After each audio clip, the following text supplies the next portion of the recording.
Hey, for another shot fired. Copy, additional shot fired. Shots fired. He's shooting at us. Suspect shooting an officer.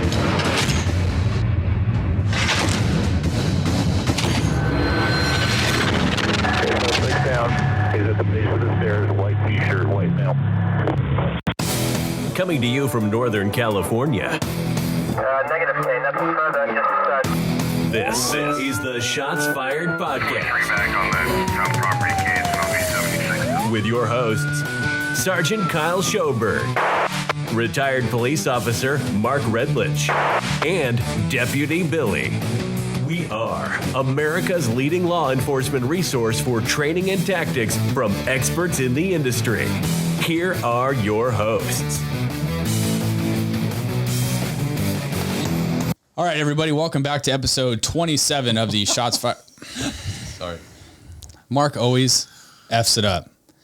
Go ahead. Anyways, welcome back. If this is your first time joining our show, welcome. This is a podcast for law enforcement and civilians, and we're trying to bridge the gap and trying to humanize the badge and just get a perspective of some cops sitting at a table sharing some stories. So that's what our podcast is all about. So welcome. And for everybody that's coming back, thank you. Thank you to all the subscribers, everybody that gives us comments on the YouTube channel. We really appreciate it. It helps us out a lot. Today we have an awesome guest with us, my good friend, Rich Hartman. You guys may have saw him, I think 2 episodes ago when we did an episode answering the jiu-jitsu question and we phoned in a friend. That was Rich here. So we got him in studio today, hanging out with us. So thanks for coming. Yeah, my pleasure. And But we're not going to talk about jiu-jitsu again. No, we're not. We're not something you're Yes. probably more of an expertise in, right? Yeah. I hope so. Bullshit and canine, right? So, Rich, why don't you go ahead and introduce yourself, and we'll go from there. Like I said, my name's Rich. I just retired in November, 25 years of law enforcement. Done a little bit of everything. Did street crimes. Was on bike patrol, so we can let those jokes roll anytime. Started a mounted unit at one of the agencies that I worked at. Ran a horse for 10 years. Did canine, 3 different dogs. Just touch on, obviously, patrol work. Like I said, a little bit of everything. Never went into detectives. Just a little ADHD for that. So Me too. Stayed away from that, and never promoted. A little ADHD for that too, and probably not as well behaved as I should be. But I had a good time. I got to do a lot in law enforcement, and somehow made it fun. How long did you do K9 for? You did that for the vast majority of your career. 15 years total. Yeah.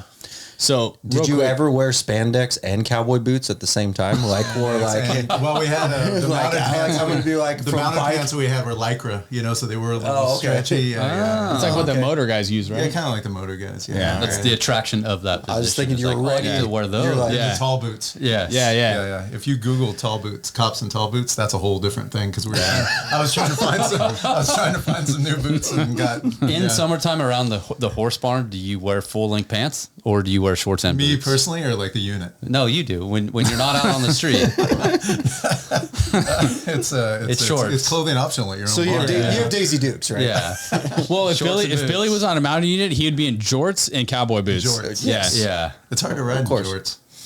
That's what you would Yeah, wear. I mean, the chafing's really bad. Yeah. Don't Google that on your work computer. Volleyball you might get in shorts trouble. and Googling any of this on the work Yeah, computer. no, so don't do that. No, that's cool. In fact, so funny story. You probably don't remember this. I'm not even sure if I shared this story with you before, but the first time I ever met you or saw you was when I was selecting my second dog, Axel, and we were down. You were also there to select a dog at the time when you were a handler for your agency, and I remember we were at the horse at the kennel in Southern California. And, for those of you that have ever been down there, it's hot, it's kind of miserable to be honest. Yeah. It's miserable. 50 dogs. Yeah.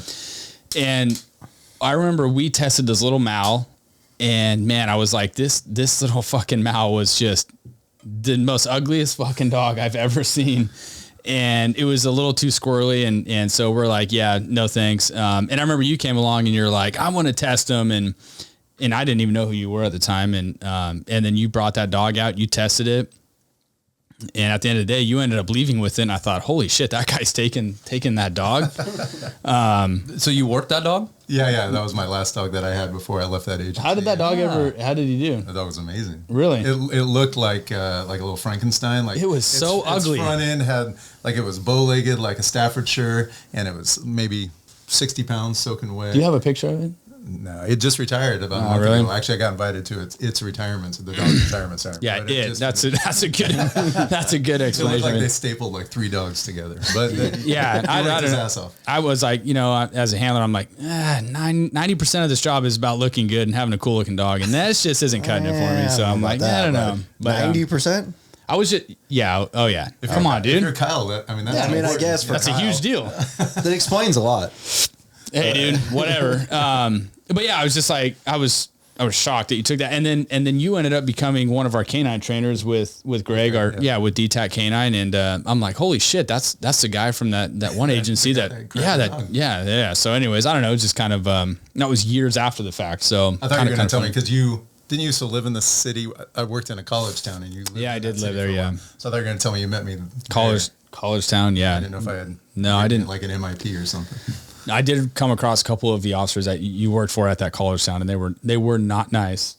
But I get it. I mean, if you're working in a college town and that's all you're dealing with, I mean, I don't know how you guys did it. They had a team at that town that was just on Thursday, Friday, and Saturday night. It was off the hook. Like the student side of town, and you can imagine after, a couple cop jokes, and my uncle's a lawyer, and all those things. Like, all right, I'm over 19-year-olds. Tell me how to do my job. And then, I'm sure when you met cops, you were probably 19, and maybe it was the best. Well, I became a cop at 19, 20. So. He did meet a lot of cops when he was 19.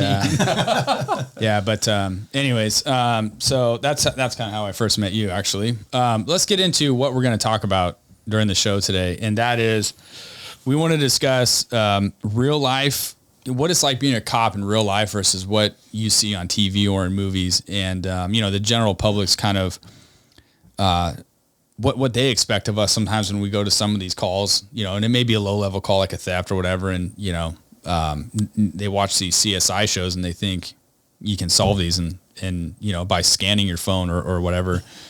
So we want to break down kind of what's practical and kind of what's not practical and some of the comical things in law enforcement. Given the fact that we've all been doing this job for a long time.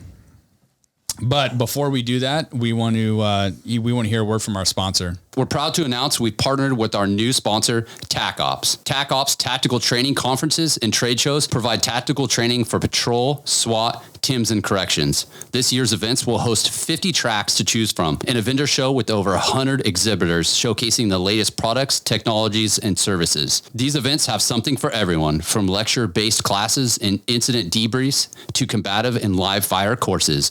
They also provide instructor certifications in taser, pepperball, distraction devices, impact munitions, OC chemical munition, and an AR-15 armor course. In addition to the great training value, they host networking functions with entertainment and some great food and drinks. The events for 2022 are listed in the description. Please check out their website, swatconference.org. Okay, before we jump into it, we have some cool, fun icebreaker questions. And Rich, since you're our guest, we'll have you go first. So I'll ask the questions, you can answer first, and then I'll go on to Mark and Billy. They're probably not going to be that cool or funny, just so you know. The questions or the answers. I guess well, one of the probably, but one of the questions we've been asking the guests on every show the last few episodes, which we asked all of ourselves, and I thought it was kind of funny. So we're going to start making it a thing now that we're going to ask all the guests this specific questions. So that'll be just for you. But starting with question number one, if you could be any superhero, who would it be? Going Aquaman. Aquaman? Is that especially if I could look like Jason Momoa, but is that because you want to be like a merman or what? Yeah, like a merman. Yeah, like I like that. Water's cool, man, because everybody else is flying. And I don't even know what Aquaman is. What? Nope. Come on, you dude. never saw the movie? Like from cartoons? No idea. Oh my God. Mark. Literally no idea. He talks to dolphins and whales and gets them all to work with him, and he does shit in the water. And dude, he's a merman. No, he's idea. not. He's got feet and legs. Yeah, well, I guess you're right. He does, huh? Yeah. He's kind of like half and half. So that's. He's kind of like a merman superhero. would be half and half. Yeah, he he doesn't is. have like a fishtail. He's lacking the fishtail, but he has everything else. This sounds so made up. Go Okay, on. no, it's that's a good one. He looks like a normal person. Okay. He looks like But he he can hits live the in the water. gym, But he has superpowers for And one. he's- Water, Okay, like all right, water. all right. So like he's not anything. and he's a like lot merman. buffer than you, dude. You're stupid, Kyle. Keep going. Okay. Anyways, Aquaman. Got it. Sorry. Billy, who would you be? Batman. Fuck, that's mine, dude. I mean Batman because like I don't know. He's just got all the cool stuff, Okay. and he doesn't really have any superpowers. That's the thing, right? Like he's kind of a normal guy that just Yeah. has cool shit. Yeah. Yeah. Like SWAT. Yeah, he's kind of he's believable. It's believable. I mean, well, let's not go that far. But All right. Yeah, Batman. The guy's Batman? badass. Wears a little tool belt and is just badass all around. Has some cool cars. lots of money. Oh, that's Sweet. a big thing. All right. Lots of money. So you guys too. are going Has a Batman. butler. I'm going. Yeah. I would go Spider-Man. I'm a Spider-Man. yeah. Yeah. Yeah, it's like I like it, dude. You know that spandex suit, like from one mounted unit to I don't know. another. Yeah, exactly. I like it. Like to shoot Okay. webs. Rich, this one is just for you. Okay, so if you were arrested, Oh. what would it be for? If you were ever arrested, what do you think it would ever be for? Hopefully for doing something lewd Oh shit! in the public. You know, like the wife and I got caught. Oh really? I like it. I would.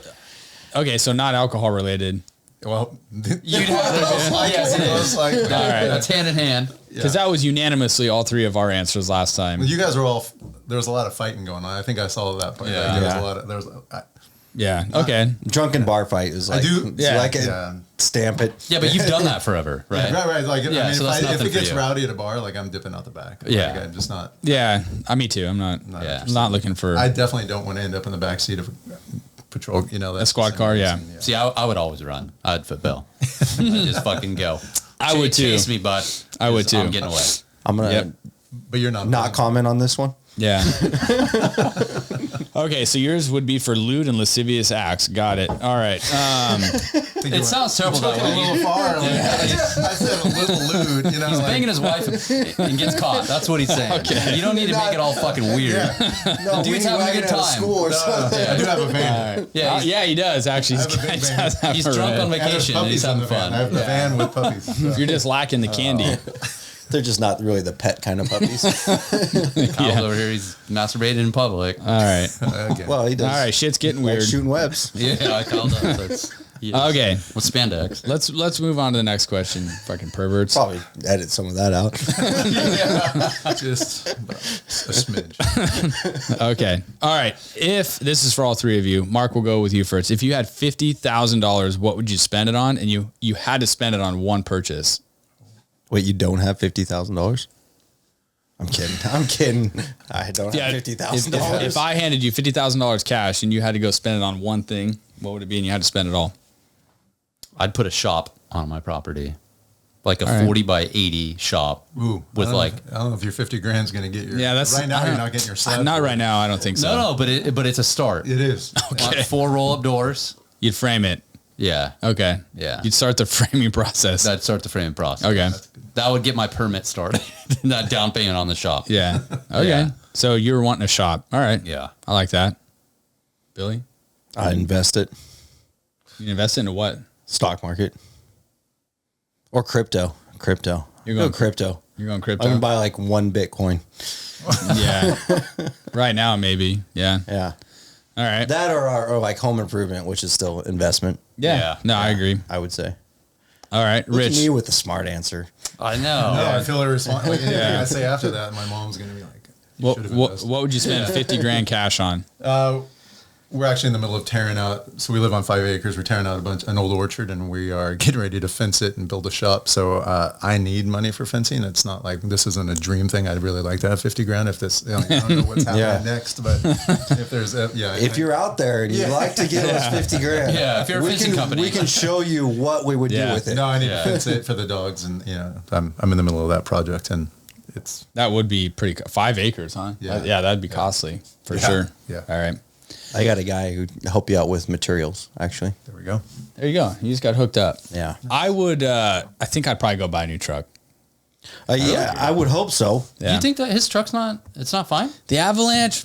I mean, What's the deal with? Cause the plastic roll bar thing. What's that about? Well, it's not a truck don't in the know. first place, so it's just confusing from the My start. mom has one. It's the Honda Ridgeline. Ridgeline. It's very similar. So My mom had one of those too. So the Avalanche better is, than is a a step Avalanche. up from that. Yeah. No, it's not. Yes, it is. It's a step down. Oh my God. Okay. There's nothing wrong with my Avalanche, by the way. It's got like 230,000 miles on it and still going. It is Without kind of coolant. impressive. Yeah. It is like, if you guys knew No anything oil. about his maintenance, the fact that like Chevy should freaking sponsor you on They should, that. And yes. they should be like the guy who does nothing to his car. I probably couldn't even get a cool truck right now for If 50 Chevy grand. knew that your truck had 0 water in it, even to the point where there was no condensation in the reservoir, It was an that's accident. impressive. Not to mention, he has never changed the oil in it. I took a No, he Berg. just adds it. I took Yes. a Berg from a guy one time, and he had a Honda Accord, and he had 875,000 miles in it. Replaced No the shit. transmission once, but he, old guy, proud of his car, 875,000 Damn. miles in it, and it changed the transmission once. And Wow. it was pretty impressive. That's But impressive. that could be you. Yeah. If you get to that point, I think. Well, so my No way he's getting there. I'll try That it. guy probably did maintenance. Well, he did. He He replaced was stuff. very like, hey, like I'm gonna change the oil every 5 to whatever, Garage cabs. 8,000. Here's the thing. I feel like You know. at this point, if I start changing oil filters and stuff, like Oh, my you're truck gonna will take a break some shit, stuff dude. loose. Yeah. Yeah, you're gonna- So I'm Oh, like, I don't let's think you leave could it. probably get that oil filter off. Oh, no, it's it's probably basically seized. seized. Probably not. on there, yeah. I don't really care. So, anyways, that's what I'd buy for There's free. no filtration in it. Okay, last question. It's out the exhaust pipe already. Rich, we'll start with you. If you never were a cop, so you never became a cop, what profession do you think you would have got into? So this is. I was going to school for child development. I was going to be a group home counselor. That's what I was Really? doing. I wanted to run a group home, and then like that whole social work thing. God bless social workers, but getting paid what Yeah. social workers get paid to do. I mean, it is essentially what So we you do. basically became a social worker. Yeah, for adults. Yeah. For everybody. That was my goal. I was Yeah. at some point I was going to go. So Really? you're actually have some sort of training in social work. That was the pathway. Yeah, okay. And I was a group home counselor. Because cops are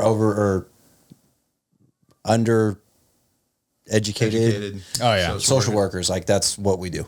Like, yeah, like we could segue on to other things with that. That would be a good. I mean, because we always get that, like, hey, you guys don't know how to deal with crazy people like social workers. Yeah, do. it's true. But that's absolutely not true. We deal with more. We do, well, yeah. do more of that than most clinicians do.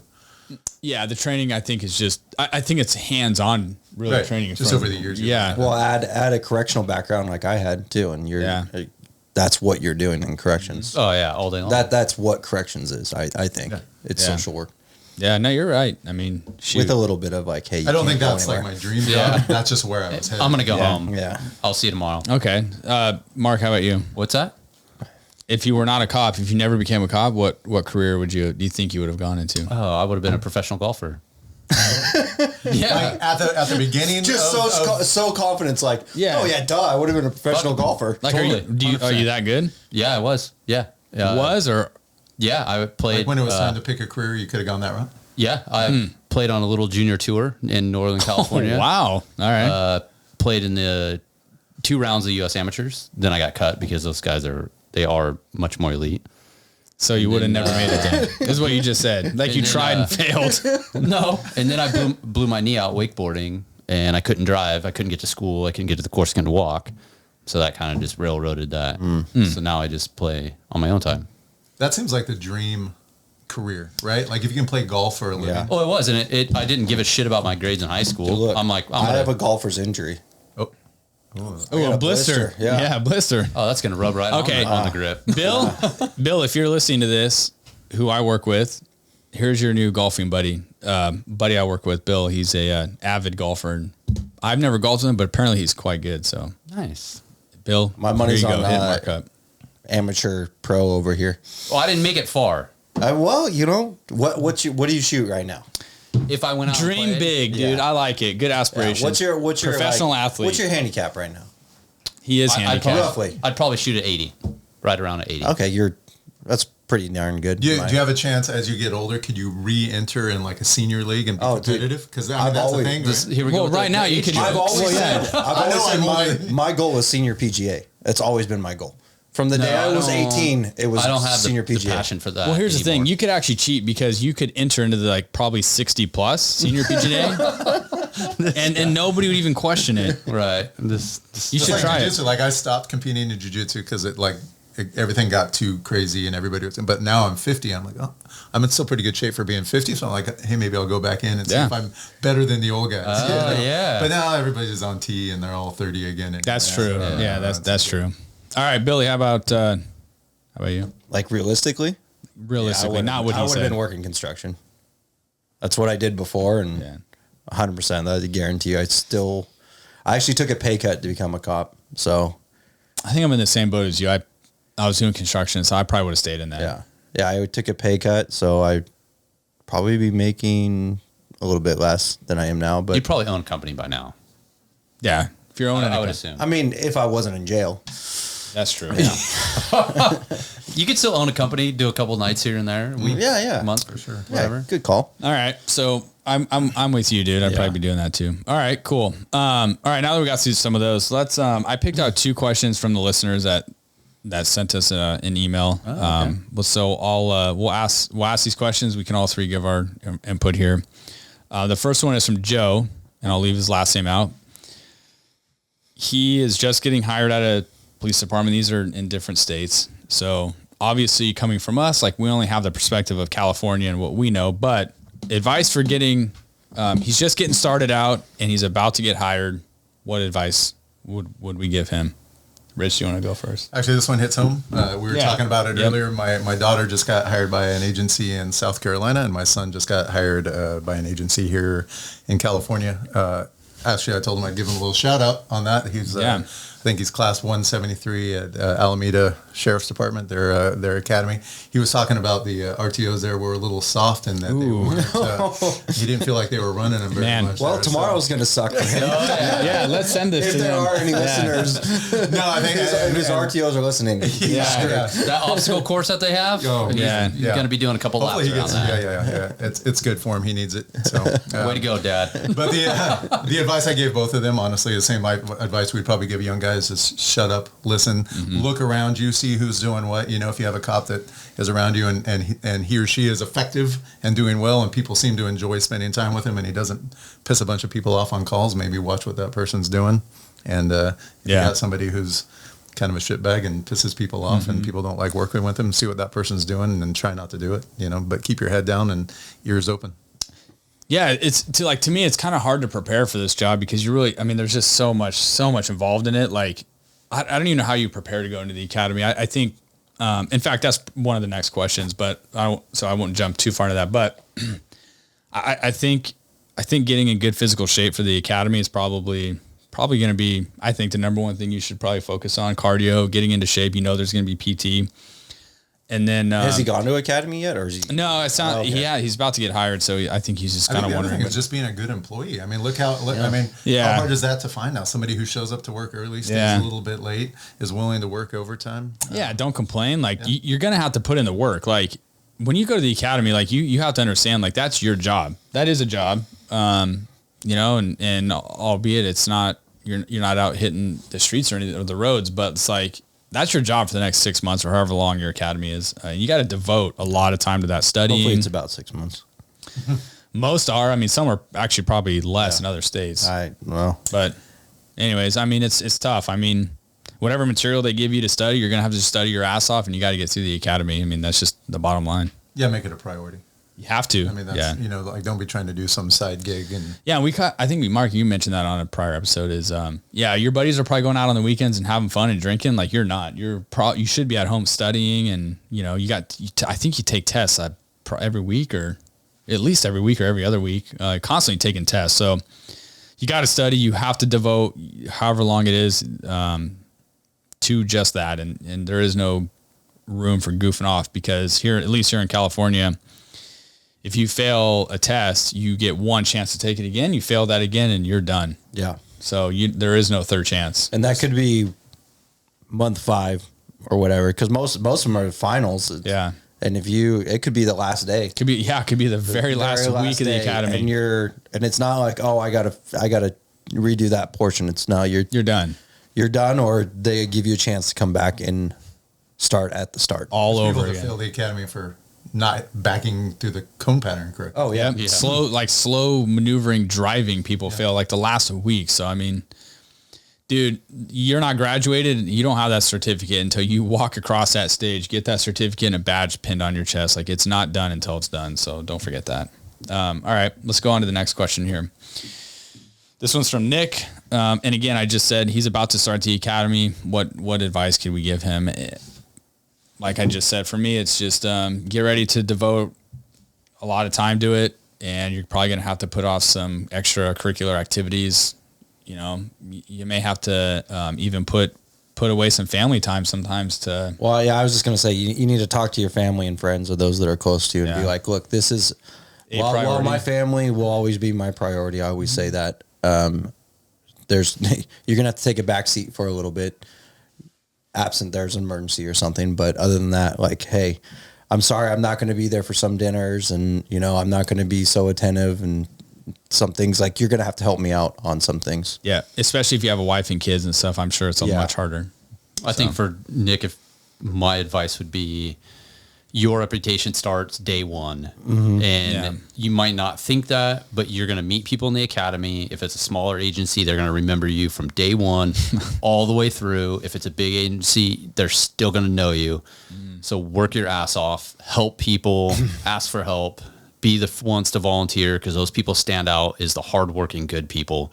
And then when you graduate, continue to do that. So people need people to look up to. And if you're that one that works hard and you put a lot of effort into it and you're not that dude that's hiding in the corner, because people notice that. Just Do you remember the dude in our academy class that showed up with the tassels? I think he's still a cop. Yeah, he is. He was a, Remember that? Yeah, that like stuck out like first day. That was Tassels. Tassels. Like, you need to he wore explain like this. he wore like loafers with like tassels on them. Oh, okay. Yeah, this on is the day reaction. one. It's crazy that you bring that up. So when because you say that, I'm like, people Dave, still that talk stuck about out. that to this day. Yeah. And we'll talk about off the side of who it was to remind you. I won't say it on here. Dude is a stud cop, super smart. I remember his name. I just don't want to say like it. lieutenant material. Yeah, no. Yeah, no, you're probably right.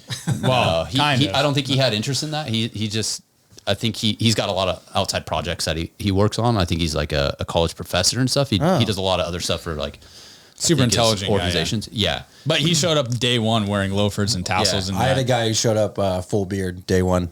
Oh my God. Day two, he didn't show up. That's crazy. But day one, he did show up full beard. Unless We're they like, allow what that, is I going couldn't on? imagine that. Yeah. Well, that's the thing. I mean, in California, a lot of academies are associated with a junior college. So if that's the case, then the rules are significantly totally. more. Yes, lax. and we have to talk about the difference between college academies versus paramilitary. Your kids are about to start the academy. What advice did you give them? No, that was it. It was, and like I said, the same advice I was given for going to any job, right? Like, be a good employee, show up early. Mm-hmm. If somebody's in charge and you don't like them, and fucking cares, like they're the one in charge.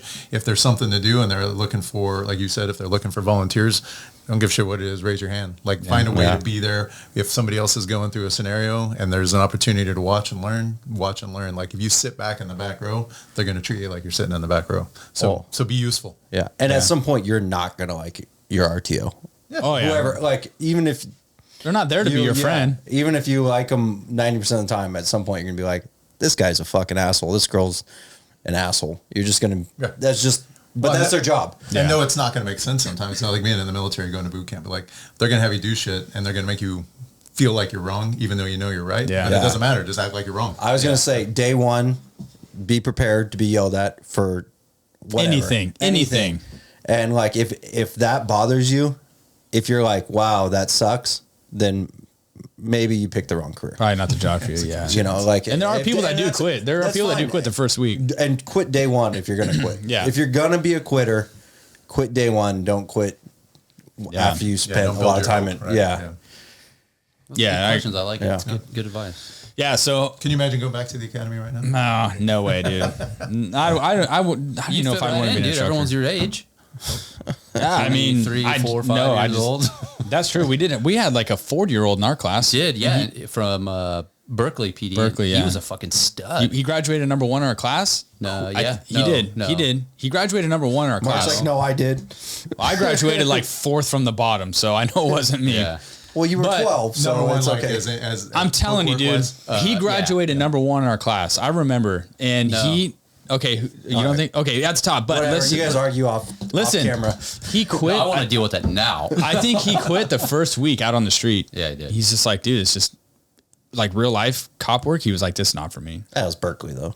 Like, Yes, that's. Yeah, but if you that's a have lot. got no It is. exposure anywhere, Yeah. and your first day is. But I mean, Yeah. dude, the guy was older and went to the full academy, graduated top of the class, and then Second like number two, probably. like week or two into it, he quits. I mean, I Kinda have friends that work for Berkeley, so like, I won't talk too much Hey, shit. if you're a guy or gal that works for Berkeley that listens to this, mad props to you. Yes. Good for you. That's all we'll say. Anyways, okay. Hopefully that answers your guys' question. We can't spend a whole lot of time, going over a ton of questions and answering them. We're trying to kind of narrow these down to like an hour episodes. If we can cut out 50% of the stuff you talk about. Mark, you have a product that you wanted to. Oh, I do want to Talk talk about it. This company, Tap Wax and Go. If you have a beard like us men do, Hold it up so the camera can see it. Man, that's a good yeah. comment. I got a 5 o'clock if you shadow have going. a rad mustache, any type of facial hair, check out Tap Wax and Go. It's pretty smart with the words, like kind of like the gun, tap, rack, and go. Tap, it. wax, and go.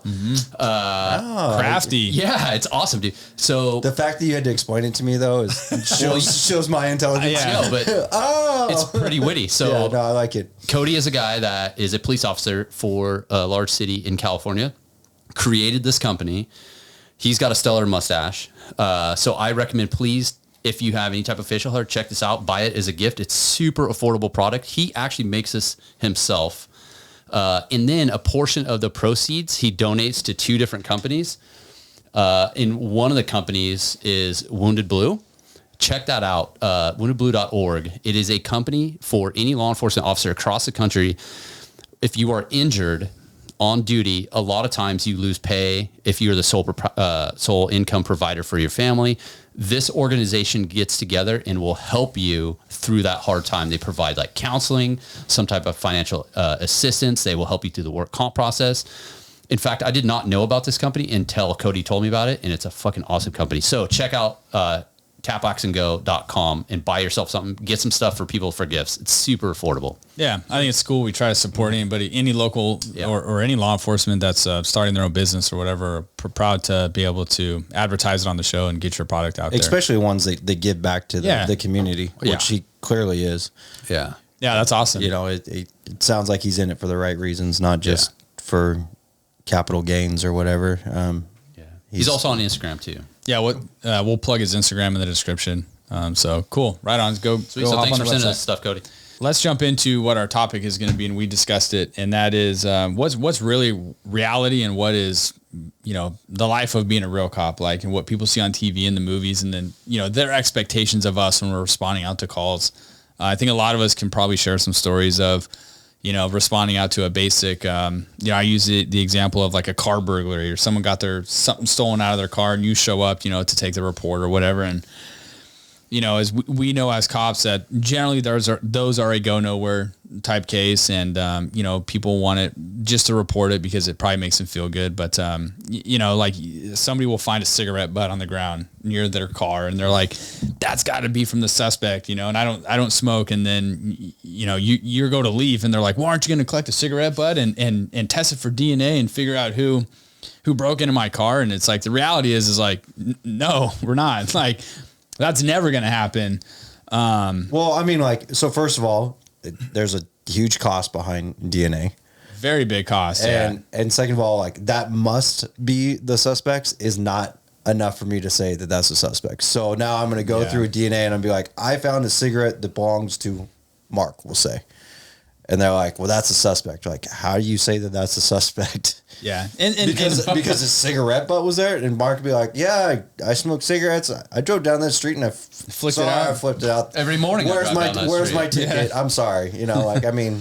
Yeah, and it's so there's a lot of TV shows and movies out there. Like I think one that probably jumps to all of our minds is the TV show CSI. Oh, dude, there's I think that's been everywhere. That's been a career killer for us. I wish you could tell everybody, like, okay, there is nothing realistic about the TV show CSI. Like none of that happens. Like they're evidence collectors, they're cops, they are like detectives, they're everything in that TV show. And in real life, like that's not the case. Generally speaking, you know, depending on where you work, they're either they are either sworn, but that's all they do, or they're non-sworn personnel. But again, like that's all they do is evidence collection and processing scenes and stuff. Like they're not detectives or not any of that. So I don't know. I like it when those guys, like in those movies, it's always the detectives or the CSIs. You know, they find the suspect at the end. Yeah. The SWAT's all stacked. I'm not a SWAT guy. I don't know, but SWAT's all stacked up on the door and they're ready to go in.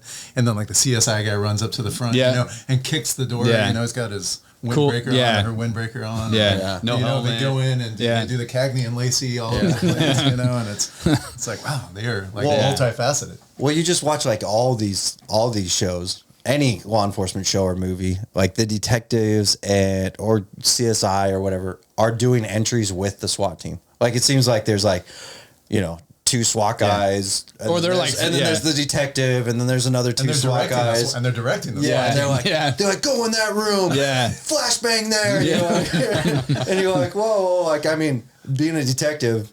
And my detective job is a little bit different now, where like we do some of our entries, but if we do call SWAT, it's like once we call SWAT, that's their show. Could you imagine that happening in real life? Like what a SWAT team or like what a tactical team would do or say to a detective if they like, tie you to your bumper, you know, just like go. They'd slap. Like, Billy's on the radio. All right, guys, you guys ready to breach the front? They're like, fuck, okay, yeah, we're ready. All right, Billy, we're going to do this. Billy would crack a Coors Light and throw it in the house.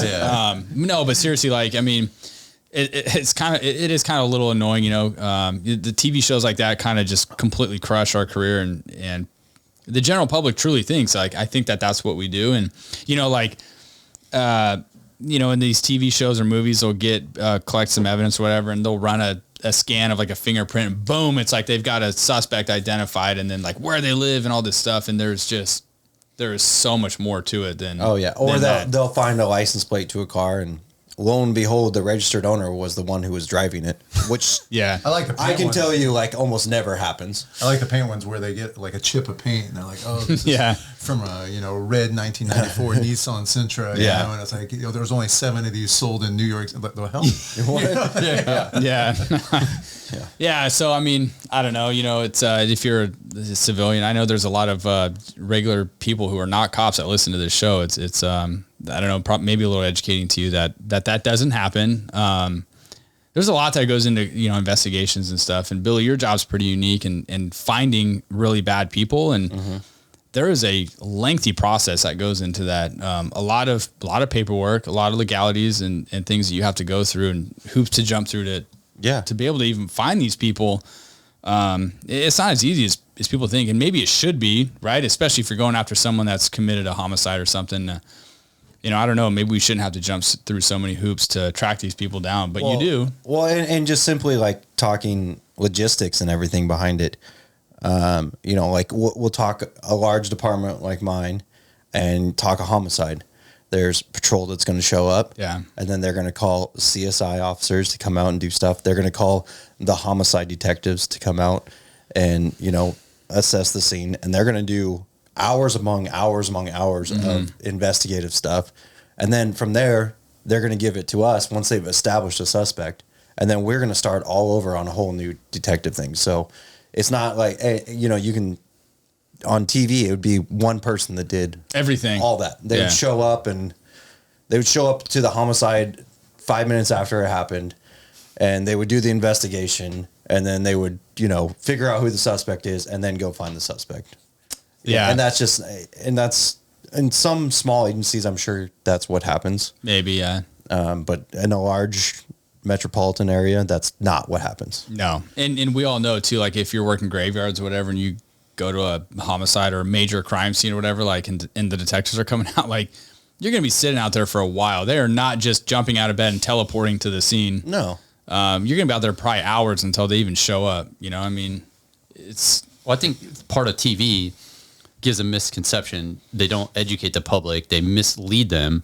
And then you also have a character, Ice-T, that was a rapper yeah. that is an anti-police gang member and then now is playing a police officer on TV. Yeah, that's true. And that to cops, that's insulting because he's an anti-police person, but now he wants to play that role. Like that's just, it's incorrect. And then you have a shooting or a scene, a gang, something or whatever the crime scene is. And you have people show up and they're like, oh, we'll contact these people. When realistically what happens is you have a crime scene, crime tape, people that are pissed, that are protesting, that are anti-police. Then you have people that actually witnessed a crime, but those people are being told by other people, don't fucking talk to the police, don't be a snitch. So you have witnesses that can help solve a crime, but they're not willing to talk or they're afraid to talk, which so a lot of people are afraid to talk. I don't live in that environment, but if I did, I totally respect and understand why they are afraid to talk. But like, it makes it even more difficult. But in TV, it's the opposite. It's just like smooth sailing right on through. Yeah, we're not even talking about emotions. Right? Oh, not at all. Yeah, you're right. When you talk to somebody who's involved in that and they're emotional, like you can't even get a logical paragraph out of somebody for a long time. You know, like, hey, settle down. Let me try and get a statement. And, you know, and they're like, go get him. You need to find him. You need, I'm like, well, I'd love to. Yeah. Can you tell me what he looks like?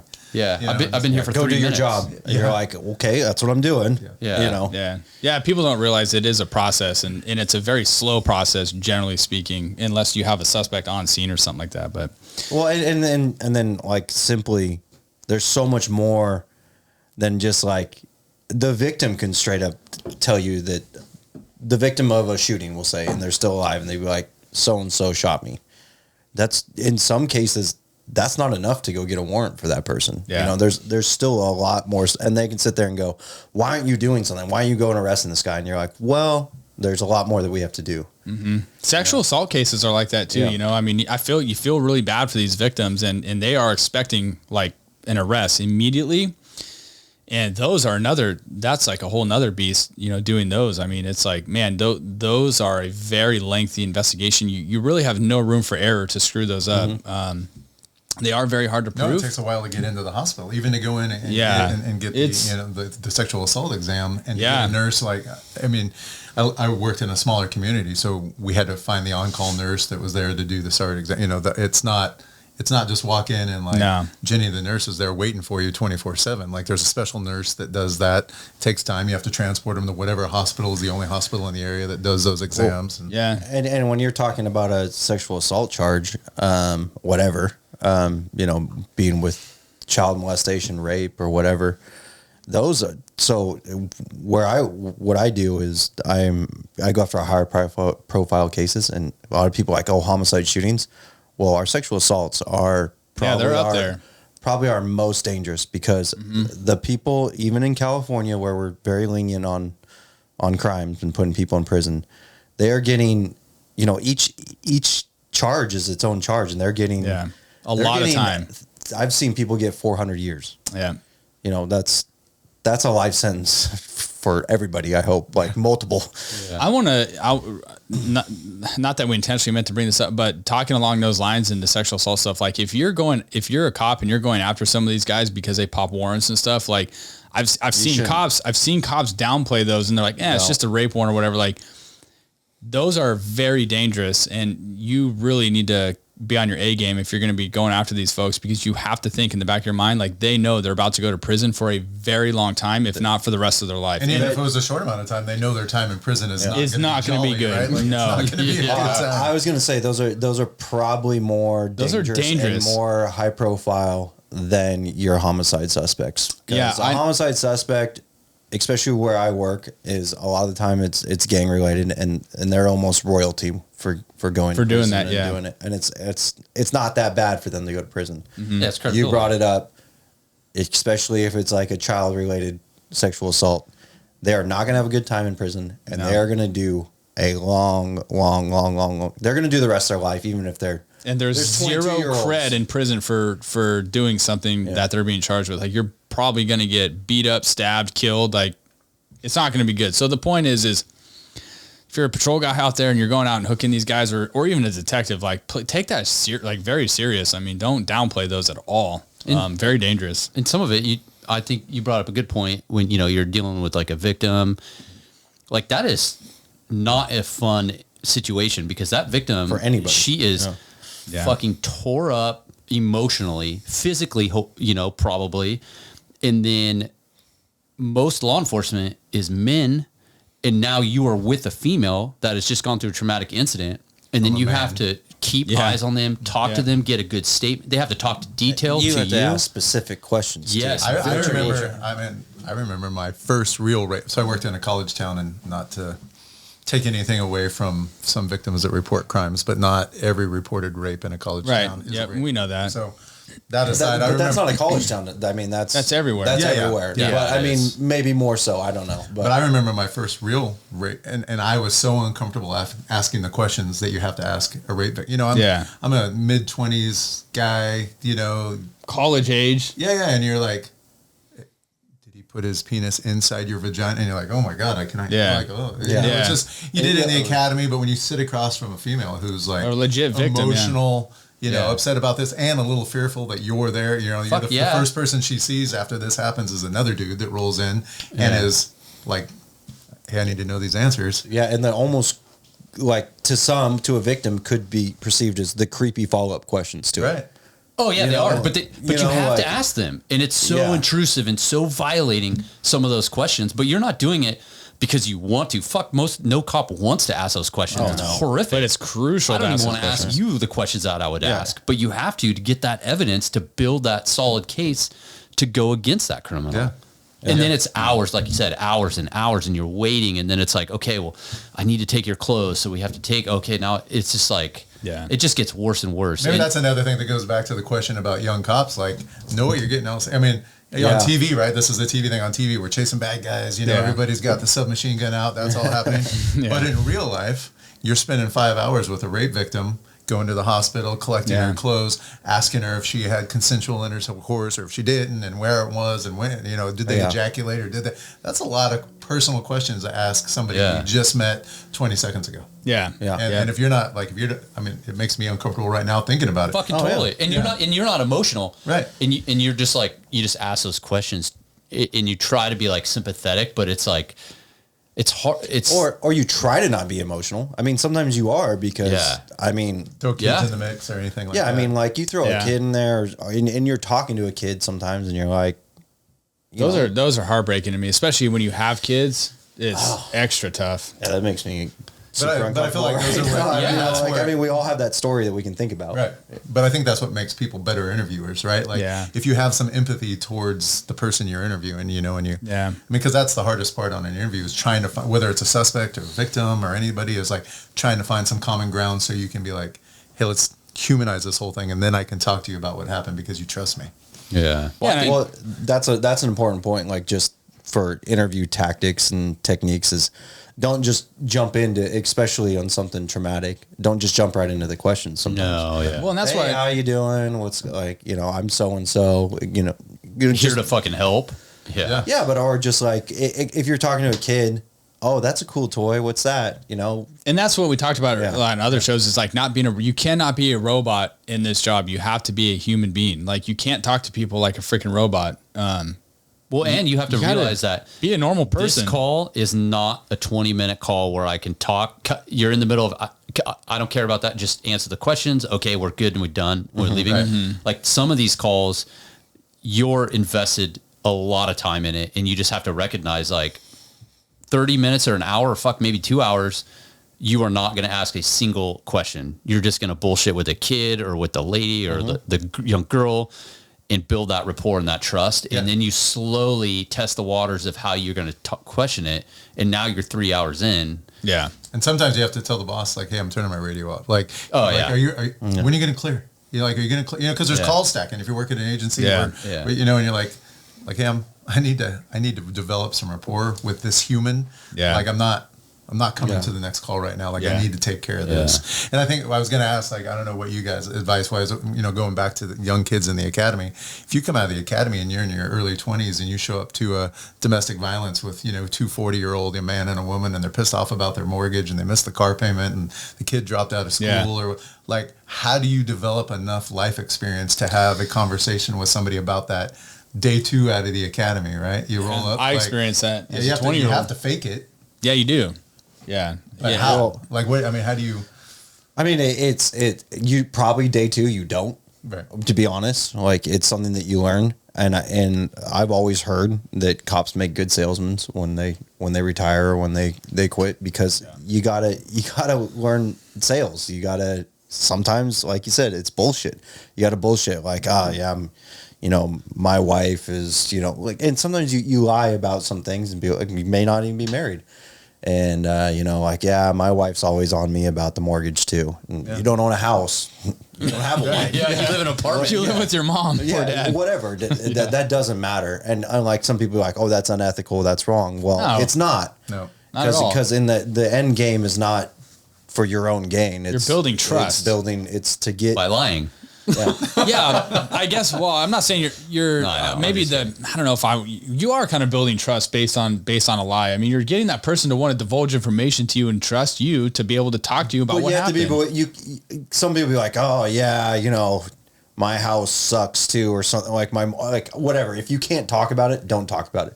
Yeah. I've said that same thing is, like when I worked narcotics, I'd run into these people and they'd be like, oh, I'm gonna do undercover, and guy wearing work boots. I'm gonna say I work construction. Be like, well, have you worked construction? And they'd be like, no, but like, I'm like, okay, what kind of construction do you do?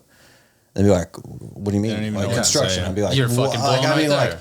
like you gotta have some. If you're gonna lie, figure out your lie. Well, that's Just the know how to hang difference. some drywall or so. Be like, oh yeah, no, I did framing or something. Anybody can probably talk about framing. I put nails in wood. No, I used to And frame cut. Billy. Yeah, we already know. We know this, Mark. I think that's the difference, though, is being able to bullshit is you have experience to talk about it. But if you're like brand new and you're going to like that call, I think, and I was taught, you just have to tell them like, hey, I'm brand new at this. I don't know what I'm doing, but this is what I'm looking for. I'm really sorry. I can't relate to you. It must be terrible. Yeah. And just, that you works. just fucking That tell works them. sometimes, but Sometimes, you're right. some people, I think I think it just get depends. the fuck out of here, Rook. Yeah. I think like, it depends who you're dealing with. Yeah. To be Yeah. honest, but let me ask You you, have to guys read this that too. That's true. You do. I had a conversation with a good buddy of mine. He's a sergeant. He's testing to be a lieutenant here soon, and we were talking about police reform and stuff. And he brought up he's on board with. I think we should all be on board with police reform and making our job better. But he mentioned about adding the fact that you should be 25 years old to be a cop or prior military experience. I actually thought about that, and I actually don't think that that's a bad idea. And I'm someone that started at 20 years old. I shouldn't have been a cop. You can be prior. You can have a full tour of military experience, come out at 22. But that's what I'm saying. So 25 years you mean old, one or or the other? yeah. So if you're under the age of 25, you would have had to have done a term in military. I think that's a bad idea. I think that 22 should be a definitive, but maybe they should be like, and we want this. I don't like putting like a surefire age on it. I think maturity is the answer. Right? Exactly. I don't. Yeah. I think you can't put an age on it. You though. can be 30 and be as immature as a 14-year-old. You're right. No, you're And you can be 100% right. You can be 20 and have the maturity of a 30-year. You know what I mean? Well, It depends on. look at you were 19. They obviously believe that you were mature enough to give you that. But you guys, opportunity. we're talking about these cases and going to those types of calls. I wasn't ready. I was not ready for that. 19. No, not at all. No, in my opinion. So Well, you go into a bar, right? You go into a bar to break up a bar fight. You can't get in there Yeah. on Friday, Yeah, you're right. Yeah. but you can go there on Thursday to break up the bar You fight. ask your FTO, be like, is it you cool can't if I buy go in? the gun. You can't buy the gun that you're carrying. I'm just, when we're talking about You police can't buy reform, bullets for that gun. I couldn't even carry my gun off duty because I wasn't 21. See, and then there's your answer there. If you're not 21, definitely. In this day and age, I'd say that's maybe young. 22, 23, somewhere around there. But It's hard though. Look at the agencies. I mean, I know there's agencies in Northern California that offer huge signing bonuses. I know. Huge signing bonuses, $40,000 signing bonus, and can't get employees. Yes. That's crazy. So then then what do you do? I mean, you got to hire I know. somebody. I think know. ours is 18. I Thousand? want to say 18. No, 18 years old. I think is ours. Well, that's the law. I mean, generally Now it's now you department got- but policy. I mean, at 18, I was in my senior year, my entire senior year of high school. I was 18. Now it's 21. It's 21. It did before you officially can change. start on the street. Yeah, Okay. As of January. I was just throwing that out there as a conversation I was having with him, and people are wanting this police reform stuff, which is fine. But I don't know, Reform I is kinda- good as long as it's done the right way. Done the And right it's way, done, it's done with a cooperation of both sides. And then there speaking shouldn't of- be two sides. Like, No, there's you're law right. and order, and we should all It should be what's practical and what's realistic. Where are we in 2022, and where do we need to be as cops? I mean, So maybe better. I mean, movie but we always need to be companies, better. TV productions can learn something from this podcast today and say, let's start making police shows more actually realistic. reflect- Well, let's right? hire What really retired cops to be our consultants. Well, they do it for They military do, but movies, right? But I mean, they do for these shows, but obviously they're not listening to them. I mean, some of them they do. I mean, some of them are realistic. Than Maybe others, for like right? the technical side, but not for like when you see a show about cops, you can count on somebody on the show is going to rough somebody up, right? Yeah. Like, Yeah. Like, you know, the kind of Get in a shooting and then go home. But that I makes remember watching NYPD Blue, you know, as a young man when I got out of the military, I was Yeah. watching, like, I loved Sipowicz, you know, but Oh, yeah. every time they, you know, he'd go in and interview somebody and turn off the lights, Beats the and piss out of beat the them. shit out of them with the Yeah. telephone book, and you know, it's like it just doesn't happen. that would never happen. And if it did, you would absolutely be fired and prosecuted, as you should. Yeah. But I mean, maybe I mean that you're talking. Back then, and Back in a then, bigger East Coast. That's almost agency, 30 years ago. Things are a was- little different. Was And that's NYPD after, Blue, right? And then I guess Abner Louima happened, right? And so maybe Yeah, it's, I don't know. You know, and then that's the some of thing. these movies, you know, and TV shows, it's all very militarized police. And so, you know, like you and I were having the discussion about, and I think all four of us in this room are on board with, you know, the whole warrior and, you know, Spartan aspect of this job. And that's really gotten popular in this job. And it's kind of like, you know, Rich, you brought up how often are we really worrying? You know, it's like, yeah, I think we see all these guys out there, right? And they've got the shields and and I get it, right? Like, I mean, it's pride. It is. Yeah, it's pride in what you do. And we're I a get small group, and I mean, there are times in your career where you're going to fight for your life. Yep, for but sure. It's not daily. no, You're not a cast member of 300. no. You know, and you don't probably need a that. I Punisher mean, Mark skull. kind of looks like he could be. No, The forearms. I was telling him like, on the show, like looking in. His forearms freaking pop, man. Yeah. But I mean, like, so like I look at the thin blue line. Like, I mean, not to go too far into it and everything, but there's a lot of, like, our department said none on duty, nothing like that. And part of the reason was it gave the perception, real or not, of us versus them. Yeah. And I can see why it is shown, like, people see that. Me too. And that's why I don't think that we as law enforcement should be showing it on duty and stuff. Like, that's great to have pride off duty and be proud of what you did and what you do. Me, I mean, obviously I try to not be a cop on off duty. Like, that's my whole goal. Even on duty, actually. But off duty, like, I don't want people to know that I'm a cop. It's just because it just brings up too many issues. So No, if I your profile picture on your Facebook is, you know, a Spartan with a thin blue line face mask, like, drop it down a notch. Like, one, you're probably better off being a little incognito, right? Like, you know, there's a good chance you're going to arrest somebody's kid, somebody's mom, somebody's uncle. So if you're out there as like, check me out, I'm the cop, you've upset somebody already just by your mere existence. Mm-hmm. So then if you're like, then you show yourself as like this big warrior, like, who are you fighting? Because if you're a warrior, you have to be fighting somebody. Yeah. And the only person that you're left to fight in that warrior image is the community. Yeah. And there's, like I said, there's going to be a time where you're going to need to defend your life and you have to do all the things that you need to do, but it's not daily. No. Well, and I You're, think you're far more of a social worker than you are a warrior if you're a cop. yeah, You're and a report writer and social worker. yeah. 1, 2.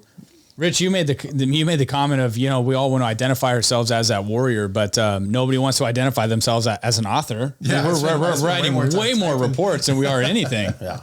Yeah, and I know. I mean, we're kind of making light of it, but the reality, No, like, it's true, though. Like, if you go through, you know, a 30-year career and you're always like, I'm out on the front line and I'm always like, you know, it's going to be hard to relate to normal people. And how many TV shows and movies really cast the image of that? Never. None of them show that side of law enforcement. You know, sitting behind a computer for probably hours at a time, sometimes pecking away at a computer or keyboard.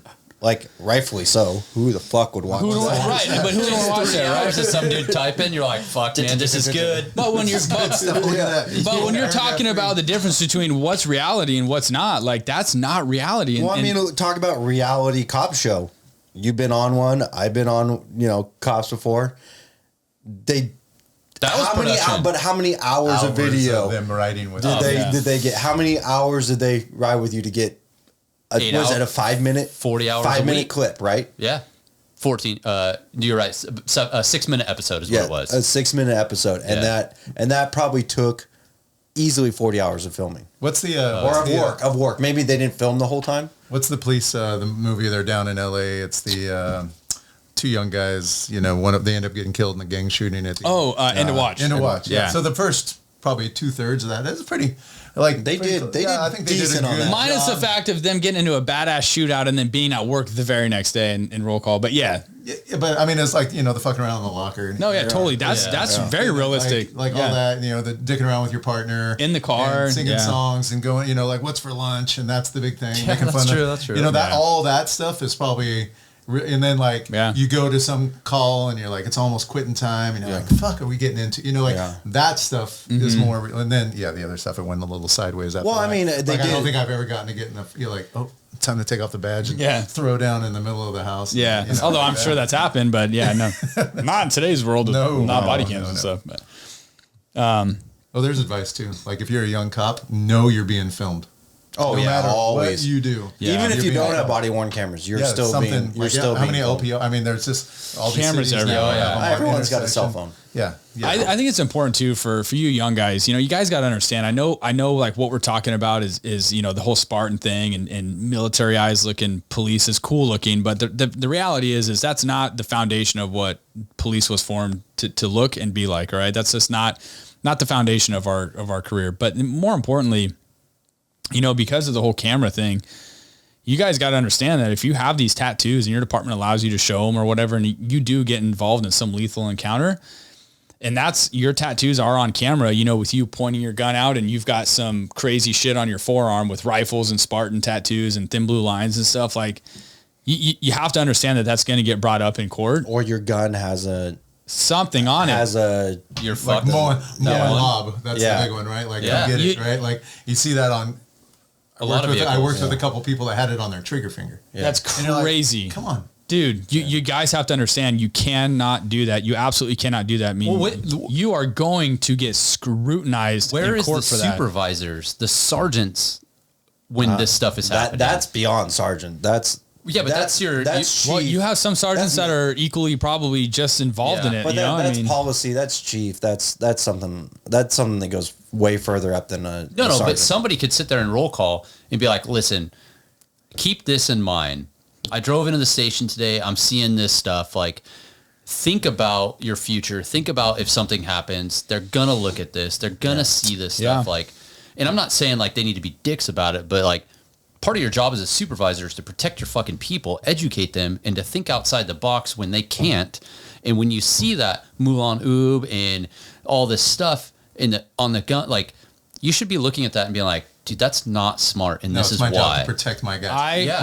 When I was new in the Marine Corps, like that was, you know, there was always some gunny that's like, hey, don't go to the friggin' this strip club, don't go to this used car sales, don't go, you know, like don't go to this, whatever it is, stay away from these things because they will get you in trouble and you'll end up in the brig, you'll end up, you know, getting time off. You know, you're 18 years old, you don't have a freaking clue what you're doing. Mm-hmm. We should be doing the same thing with a young cop. Like you don't realize the pitfalls that are in front of you, but it's my job to let you know what those are. And you may not like it, and you may not like it, and you may not even understand it, but eventually you will. I think eventually you will get to a point in your career where you're like, it clicks, and you're like, I get it. yeah. Well, and I was thinking like being a young cop, and you don't have to win every argument. No. And you don't have to be right on something. If Exactly. someone says that's stupid, you're wrong, and you realize you're wrong, you'd be like, oh shit, I'm sorry, I was wrong on that.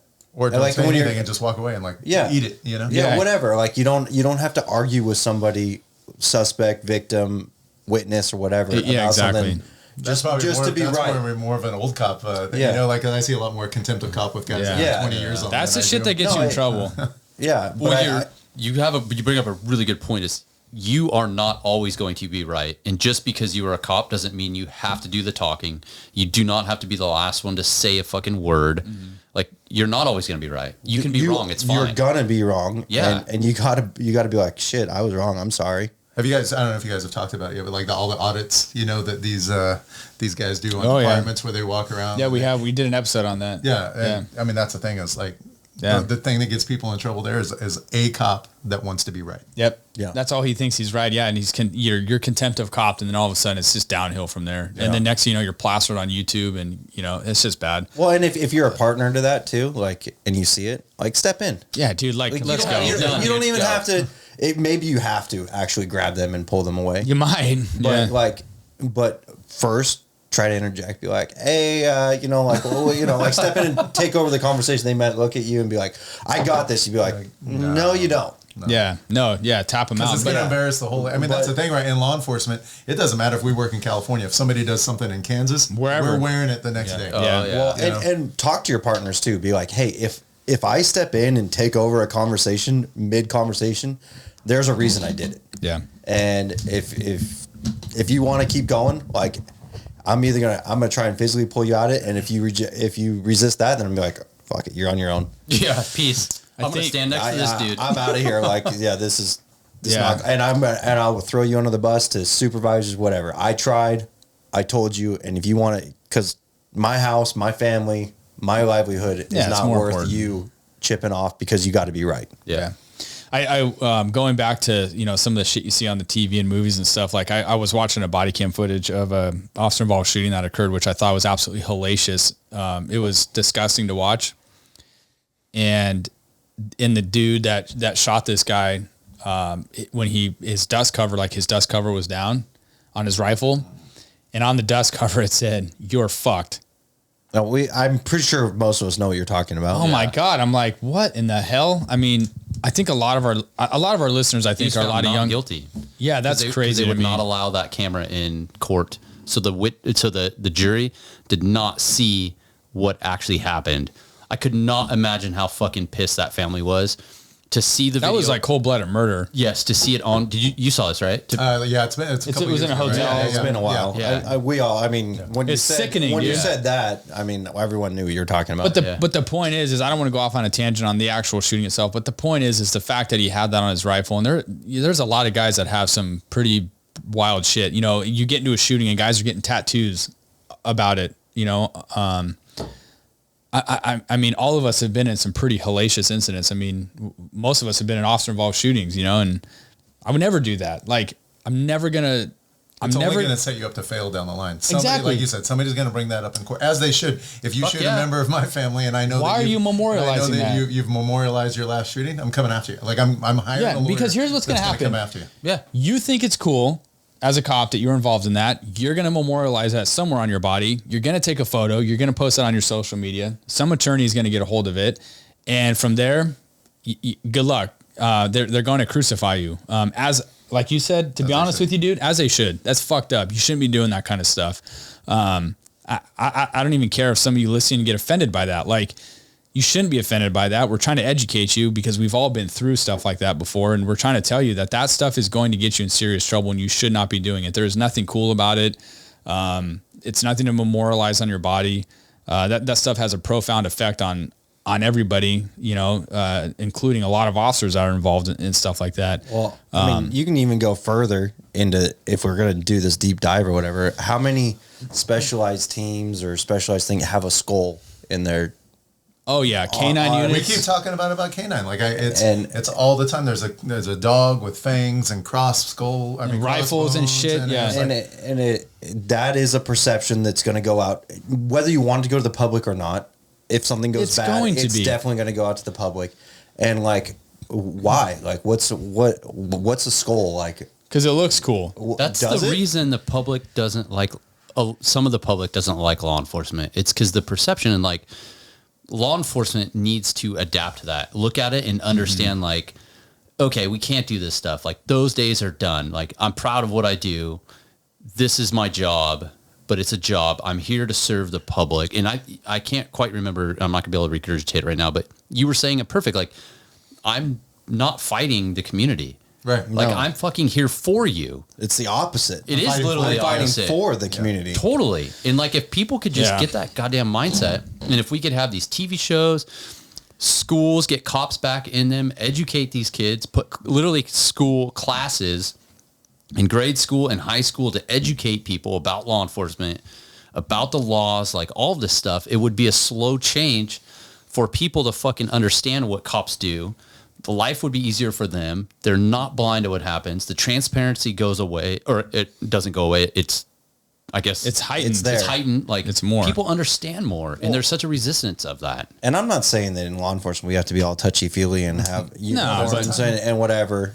You know, that's not what I'm saying at all. And there's a time cops need to be violent. It's a people all the violent time. career. Yeah. Yeah. And you need to be able to flip that violent switch on, and in a split second you need to flip that violent switch off. Mm-hmm. And if you're memorializing the violence, which is what a lot of cops are doing nowadays, it's you're going to be known as the guy, the violent guy. You're memorializing the violent, but why aren't you memorializing the report writing or the social work that you did? You know, do you have that tattoo of you typing on a typewriter? Yeah. Well, we don't use typewriters, but on a computer, MDT. No, you don't have an MDT tattooed on you. Yeah. Well, look at the things that mean a lot to the community. Like when there's a video on YouTube of a cop, that gets out and plays basketball with some kids, or a couple cops get out and they throw the football around. Yeah. Or that means more to the community. Like if Yeah. you want to ingratiate yourself into a community, be part of the community. And those videos go viral. I mean, those videos go viral for sure. You know, and those guys, the true ones that are doing it,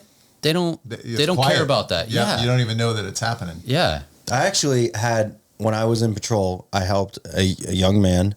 His car died. He ran out of gas, and I helped him push his car to the gas station, which was like 100 feet away.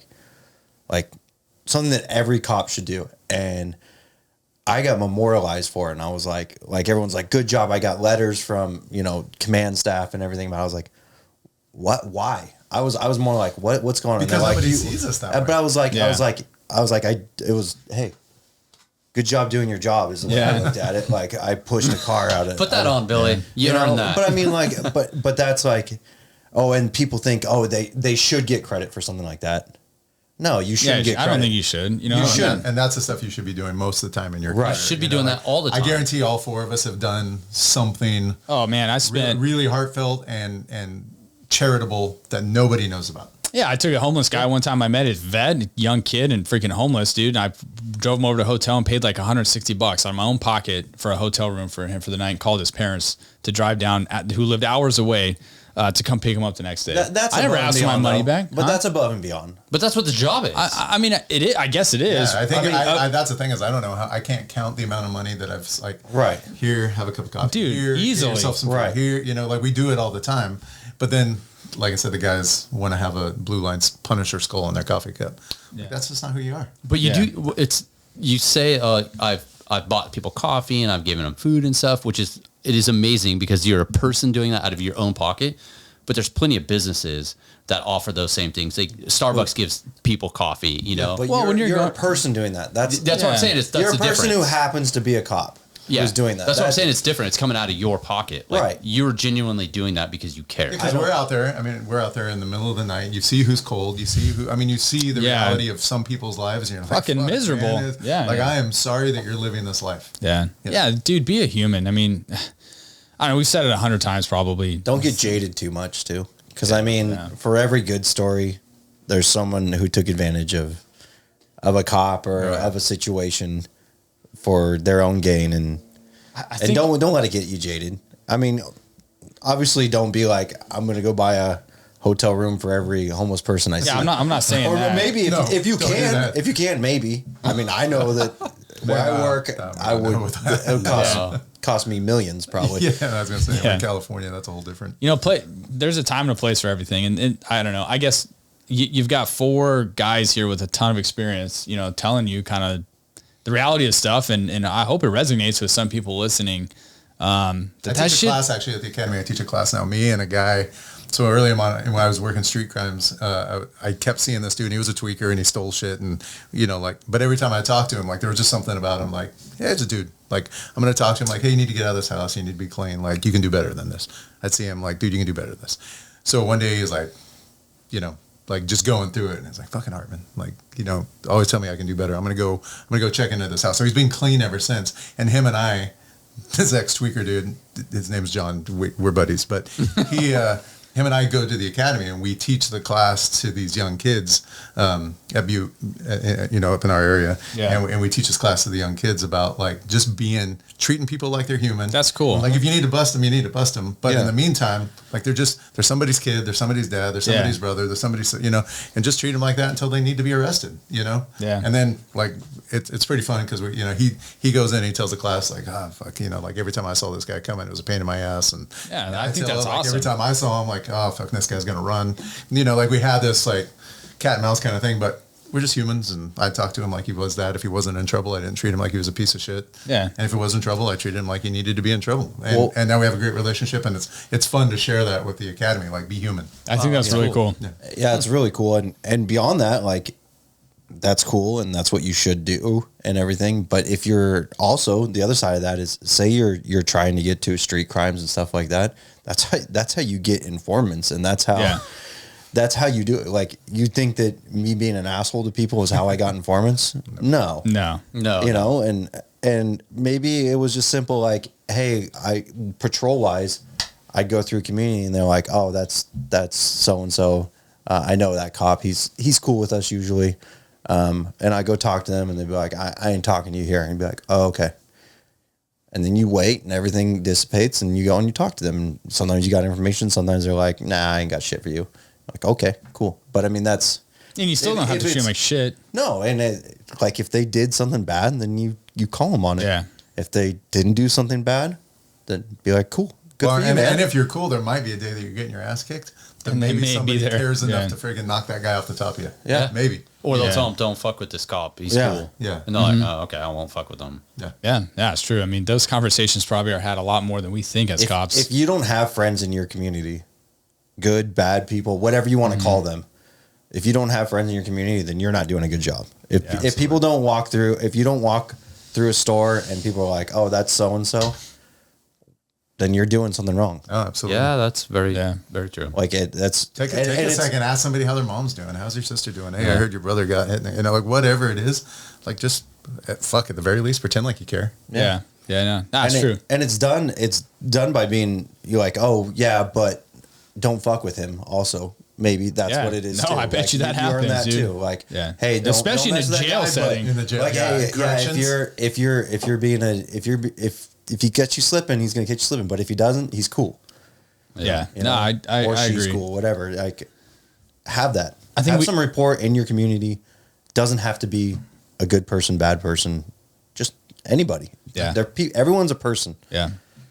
Nah, man. I mean, hopefully this resonates with some of you. And like I was saying, like, dude, you got 4 guys sitting here with a bunch of experience who have been through a lot of shit as a cop, and I think learn from guys like us who are telling you, some of this other things that are going on in law enforcement, or like I said, like we're seeing on TV and shit, like it's just not reality. And like, you shouldn't want to be like that. That's not who you are. That's not the job you signed up for, or that we all signed up for.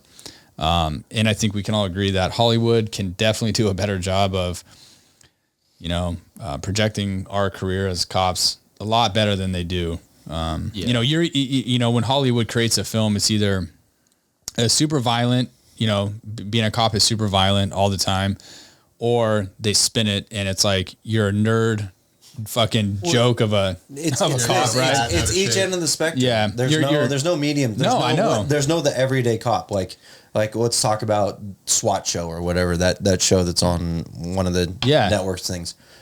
They don't shoot people, first of all, which is fine. You shouldn't shoot everybody, but you're like, this guy's got a gun pointing at you and he's shooting at you, and they're like, drop the gun. You're like, it's a bad misrepresentation of what we do and a career. And if you it makes it more dangerous for the public and for the cops. Yeah. If you really want all this police reform and change and stuff, like, then let's produce stuff that's more realistic than what we do. Get a cop on set to maybe show you kind of the ins and outs. And I know you got to have some sex appeal to the movies and stuff, but you can make it a little bit more realistic than what it is now. Like, I understand the wokeness, but you don't have to be 100% woke. Yeah. Like, the wokeness is hindering the shows, and it's hindering the public and hindering law enforcement. Yeah. It's not doing any good. They need to get some mounted officers wearing some sexy boots and some stretchy pants. Some shorts. Yes. Out at the horse barn with their cut off jean shorts, their boots. shoveling Rich, you could sawdust. probably star in that. You and Billy could probably star in that TV show. Who's the horse? You guys can flip a Sliding coin. back? Yeah, Like, you wear guys the can horse flip a coin. Mark's like, I'll be the horse. The saddle. I mean, One of us is sniffing the other's butt. That's all I know.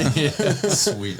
All right. Well, shoot. I thought that's a good topic. Like, it's not talked a lot. We whole lot kind about of it. didn't get into the TV show too much stuff, but Nah, but I mean, well, we kind of talked about like like TV we shows just are said, bullshit, and yeah, it's movies are bullshit, bullshit. and it Like, makes that's us look the bad. story. Perceptions. It makes us look bad, and that doesn't do us any good when we are trying to make change and stuff in our profession, which I wholeheartedly believe that there does need to be. And I'm sure all the Hollywood executives are listening right now. Oh yeah, they And should. they're Our like, phones are probably gonna be blown up out after this. You know airs. what? Mine's in ringing. I've already heard mine go off, so Yeah. like I'm pretty sure this is going to change, guys. Like, well, I think we had like 37.2 million viewers. Yeah, is that according to you, right, Billy? Downloads. Yeah, according Billy. to me. Yeah, 37.2 million is what Yeah, you I I mean, I'm not before we good started this. at math. But No, we know that, especially your markup with sweater prices. No, and no, stuff, but your math is better than your. it probably It's not is. even math. Oh, my markup is being the capitalist that I am. Is like, Yeah. hey, if you want You a look like hoodie, it. I was like, we're going to mark this up 50%. We're going to sell for $45. You're like, Jesus, what are you talking about? You need to I mark said it- $100. Oh, like, no. He said, we'll mark it up like 50% and sell it for $300. You're like, Oh, yeah, that yeah, doesn't no, make any mark it at sense. 50%. Yeah, we'll sell for $300. Market at 50% Yeah. and Don't then listen- sell it for 300. Don't Yeah. listen to these guys. Anyways, all right. Well, Say, listen. hey, you want to buy a hoodie? Oh yeah, I'll give you a discount For the markup? I'll give you Half a off. discount, $70, dude. Half off. usually we give a free one to the guests. We ran out, so sorry. We'll get you one later. Anyways, all right. I thought that was a good conversation. I thought it was a good conversation to have. Obviously, we could probably talk forever about it, but Yeah. I hope a little bit maybe what we talked about kind of resonates with some people. Some people need to just chill out a little bit in this profession. You are a professional. We need to act like it. And don't go overboard with stuff. Don't do something dumb that's going to get you in trouble in the long run. Like you got to use your heads. That's just what it comes down to, really. Make sure you guys are being smart out there. Be safe. You gonna leave us with some words of wisdom? Let's hear it, Rich, Words of wisdom. from the old timer. Whoa. And we don't mean you, Mark. We mean Rich. Wow. No, I think that like I said at the beginning of the show, man, just shut up and listen. Like Yeah. if you're new to the game, don't act like you're not new to the game. Yeah. Be new, know your role, listen to what other guys and gals are doing, and go from there. Yep, I agree. Just because you're new, like you don't have to know everything. Like it's totally fine. Too many cops nowadays think that they have to know everything coming into it, and you don't. Like you just learn. There's so much to learn in at this this job. point in my right before I retired, the vehicle code's that thick and the penal code's that thick and the health and safety code's that thick. Like I don't know all that shit. Yeah, none of us do. Vehicle code? Yeah, Billy's all, what's that? What you broke driving over here. Yeah. Hey, I walked here. Yeah. Rich, plug, what are you doing now since you're retired with your canine training business, and you want to plug your social media and what you're doing now? I think it's cool. Thanks. And that's the other thing. If you're a cop and who knows when your career might end, anything could happen at any time, and you may not be a cop tomorrow. So while you're in the job, find something in that area that interests you that you could do after the job. I train dogs. I took my time as a canine officer to learn how to train pet dogs, and I do pet dogs primarily now. We still train police dogs for some agencies, but I train a lot of pet dogs, and it's a good business. We own Ridgeside Canine NorCal. In Northern California, we're on Facebook, Instagram, Ridgeside Canine NorCal, and ridgesidecaninenorcal.com. Nice. And like I said, we train a lot of pet dogs, everything from pugs to, mastiffs. Pugs are the greatest dogs ever. Just Pugs so to you know. mastiffs. We do it Billy all. has like 6. I have one pug, and it's the best dog ever. They're cool. They're little, They have little more. happy things. But it's cool training people's dogs. Like after 25 years of doing police work, now I help people, teach their dogs to sit down. Yeah. recall, And you're selling police dogs. And we sell a lot of police dogs. You have a lot of police dogs out there, which is like cool. 2 branches of the business, and it's fun. And you're the host of your own podcast. Police Canine Radio. It's obviously a pretty narrow scope. We talk mostly about dogs and police work as it relates to canine specific tasks. So Yeah, so that's cool. yeah, that's good. Hopefully you guys, and you're talking about wanting to expand on that and stuff. Yeah, so. yeah. Thinking about doing that. We're just audio now. We don't have this cool setup. So. So the police feline stuff? You gonna get into that? The feline thing? Yeah. Actually, I have a story. We I can thought talk that'd about be it later. cool. We could talk about a feline thing. I did have a guy who was hired one time. I had him convinced that I was a cat handler. Oh, I've done that. I've done that. Just pulled out and started like sniffing him, and I told him like, "Hey, dude, the cat knows." You know, like Yeah. He's like, he started bawling. and He's told all, me "It's I in had my drugs pocket." He did. Literally, Oh, what happened. God. He started crying and told me I had drugs in his pocket. You're like, it's all good, dude. Yeah, Just so I told take the it cat to out. load up, and the cat ran towards my patrol car. We were No just like- way. We were like, See, That's Hollywood, they'd be like, no one would ever believe that. That's not real. That would never happen. And you're like, no, this happens. I'm telling you that. Yeah. Yeah. But I mean, like, if I watched that on Hollywood show, I'd be like, that never happened. Yeah. And then Rich is like, if the guys are sitting around laughing, because Yeah. that's the thing. How much of our career is spent just laughing. We should start a TV show, pitch it to Hollywood. The feline unit? No, we could call it that, but like, no, this shit actually happened. Yeah. And make a whole, like, a cops TV show, but like redo it. If you got that's a good one for you guys. Like if you guys want to send in your comments or your emails to these guys and tell them about the funny shit that happened to you on patrol. That's let's hear actually it. great. Yes. Like, this actually happened. No bullshit. yeah. Yes. Yeah, I let- like it. we want to You hear guys it. would have a good time. Like that's probably 3 On it. episodes. Yeah. And hell, we'll read them off in the next show if you Yeah. want. I mean, Yes. we won't name drop you, but we'll read. Be like, there was really a toothbrush in somebody's urethra. Tell me about that one. Yeah. Good grief. Yeah. Oh, someone wear corrections too? Yeah. Oh, so those Hispanic pants for the mountain unit are actually Hispanic pants. Yeah. Yeah. All right. Well, shit. Let's wrap it up. I thought that was a great discussion. Yeah. Rich, thanks for coming Thank over. you guys for having Thanks. me. I appreciate it. Go check out their podcast, Please Canine Radio. It's awesome, especially you canine guys. Lot of educational stuff on there. You guys should be paying attention to. So other than that, Mark, you have anything? Just check out tapwaxandgo.com. That's it. Cool. Have a good night. Billy? Nothing. Nice. As usual. Right on. All right, guys. Well, hey, be safe, be smart, and we'll catch you on the next one later. Later. Oh, yeah, we got to end it with a cheers. A toast. Cheers to you guys. Cheers. Hey, 49, shot fired. Copy, additional shot fired. Shot fired, shot fired. He's shooting at us. Suspect shooting at officer.